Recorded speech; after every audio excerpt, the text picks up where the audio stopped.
فرزند عزیز، یہ داستان تمہارے آبا و اجداد کی ہے جنہوں نے بے اذن اللہ کئی جہانوں پر حکمرانی کی۔ اس داستان کا نقطۂ آغاز مکہ ہے، جہاں پہلی وحی کا نزول ہوا، جس نے دلوں کو یوں تسخیر کیا کہ ہندوستان سے ہوتی ہوئی اندلس اور اندلس سے القدس تک پھیل گئی۔ یوں عدل و انصاف کی علامت بن کر نور ہلالی ایک عالم پر چھا گیا، اور ایک دن ہلالی سرحدیں صلیبی سرحدوں سے جا ٹکرائیں۔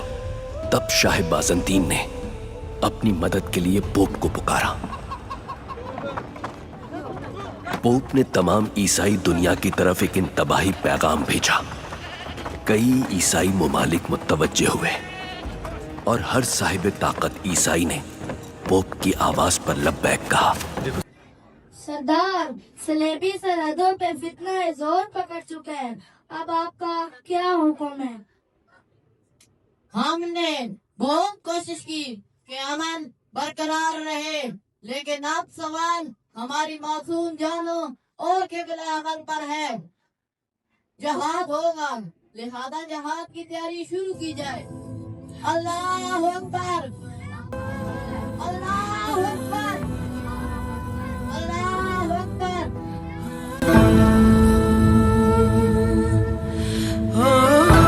سپاہیوں، سردار نے جہاد کا حکم دے دیا ہے، لہذا آپ لوگ جنگ کی تیاری شروع کریں۔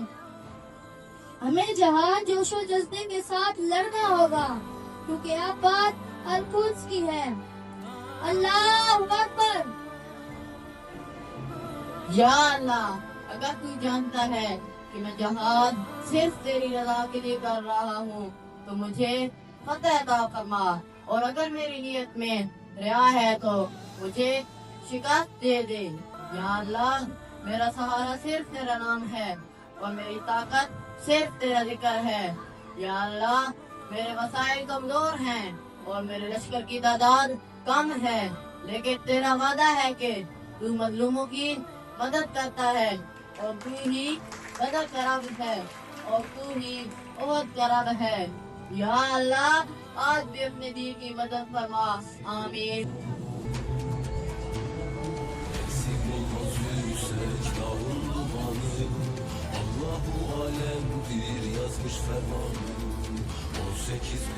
میرے بہادر مجاہدین اسلام، دلوں میں ایمان کی آگ جلاؤ اور بازو کو یقین کی طاقت دلاؤ کہ فتح تمہارا سب سے بڑا تحفہ ہے،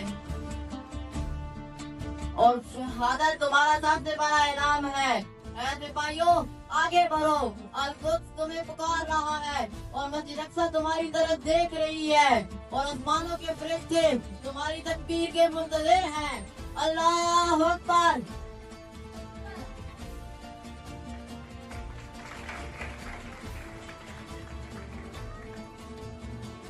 راضی، تم نہیں جانتے کہ تم کس کے ساتھ ٹکرا رہے ہو۔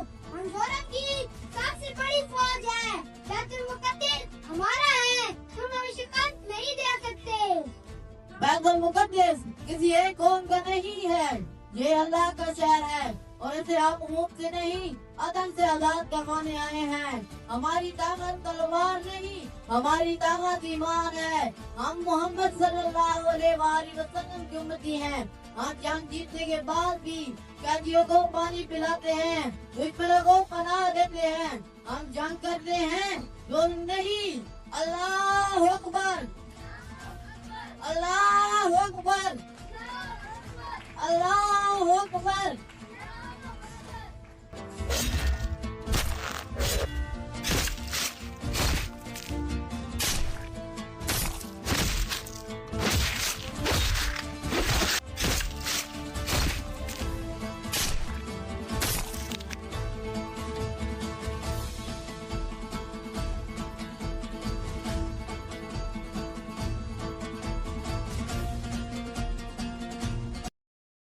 لبیک